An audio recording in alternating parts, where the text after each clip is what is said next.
जीव जंतु को भी बुद्धि है, वो भी अपना परिवार पालता है। सोचो ना, यदि पशुओं में बुद्धि नहीं होती तो आपने बिल्ली देखी है? बिल्ली कौन सी स्कूल में पढ़ने जाती होगी बोलो? लेकिन बिल्ली में कितना गुण है, कितनी बुद्धि है उसके अंदर। बिल्ली, ऐसा मैंने सुना है, मैंने देखा तो नहीं और कभी चलते देखा भी एक आध बार, कि बिल्ली अपने बच्चे को, छोटे छोटे जो उनके बच्चे होते हैं, उन्हें लेकर के भागती हैं। ऐसा सुने में आता है कि 7 घर 21 घर ऐसा जाते, पता नहीं कितने, 21 ना कि 7। चलो जितने भी घर जाए, मैं उसके पीछे थोड़ी जाऊंगा, पर ऐसा कहते हैं कि बिल्ली अपने बच्चों को एक जगह नहीं रखती, अलग अलग जगह में जाकर के रखती है। तो ये बताओ, बिल्ली अपने बच्चों को किस में पकड़ती है? बोलो। अपने पूंछ से बांधती है, अपने पंजों से पकड़ती है, किस में पकड़ती है? दांत से। सोचो सोचो सोचो मेरे प्यारे, सोचो। वो बिल्ली अपने बच्चे को दांत से पकड़ती है, और बच्चे की कौन से भाग को पकड़ती पता है आपको? गर्दन को पकड़ती है। बिल्ली अपने बच्चों के गर्दन को दांत से पकड़ती है, लेकिन एक खरोज भी नहीं आती। आप कहोगे बहुत ढीले पकड़ते होंगे, तो इतने तेज दौड़ती भी हो तो है? ढीले पकड़ेगी तो गिर जाएंगे बच्चे। एक छत से दूसरे छत छलांग लगाती है अपने बच्चे को पकड़ कर। इसका मतलब कस के पकड़ती है। और यदि कस के पकड़ेगी तो बिल्ली के दांत बहुत तीक्ष्ण होते हैं, बच्चे की गर्दन कट जाएंगी। पर देखो क्या गजब है, बिल्ली अपने नुकीले दांत से अपने बच्चे को पकड़ती है, एक खरोज भी नहीं आती। वही बिल्ली किसी चूहे को पकड़ लेती है उसी दांत से। फिर राम नाम सत्य हो जाता है उसका। सोचो, वही बिल्ली अपने बच्चे को उसी दांत से पकड़ती है, एक खरोज भी नहीं आती, और वही बिल्ली किसी चूहे को पकड़ लेती है, मार डालती है। इतनी बुद्धि तो उनमें भी है, अपने बच्चे को पकड़ना है तो कैसे, और अपने भोज्य चीज को पकड़ना है तो कैसे। आपने पक्षी देखा? पक्षी दाना चुगती है और दाना चुग करके अपने मुख में रख लेती है, कभी देखा होगा आप लोगों ने।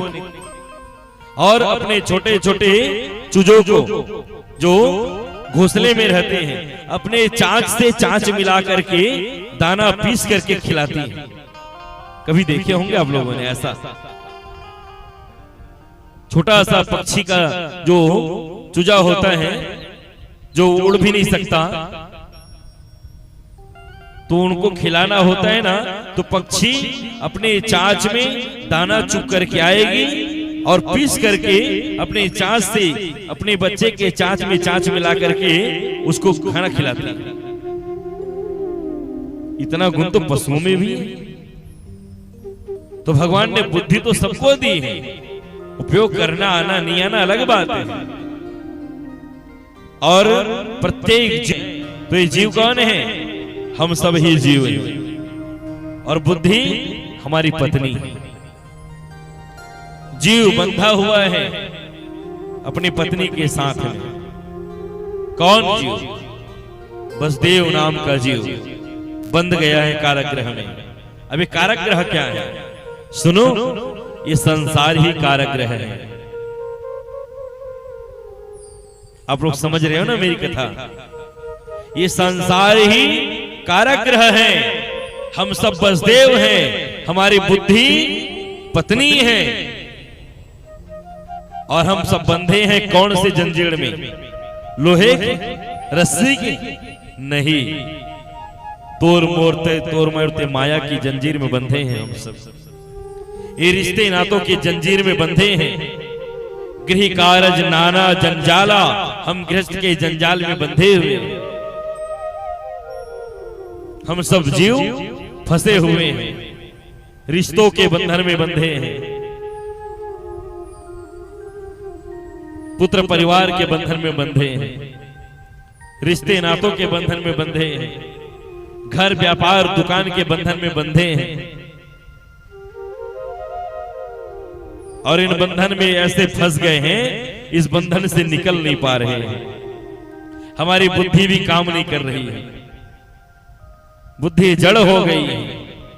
लेकिन तभी जीवात्मा की आत्मा से ब्रह्म ज्ञान निकलता है, वही परमात्मा है। क्या? जीवात्मा के आत्मा से ब्रह्म ज्ञान निकलता है, वही परमात्मा है। यानी वसुदेव और देवकी के मध्य में भगवान कृष्ण प्रकट हुए, वही परमात्मा जब प्रकट हुआ। और जब ब्रह्म को अपने सिर पर धारण करोगे तो संसार की सारी बेड़ियां टूट जाएगी प्यारे, संसार की बेड़ियां टूट जाएगी, फिर सारे बंधन छूट जाएंगे। फिर जो बंधन है ना माया का, ये बंधन टूट जाएगा। हाँ,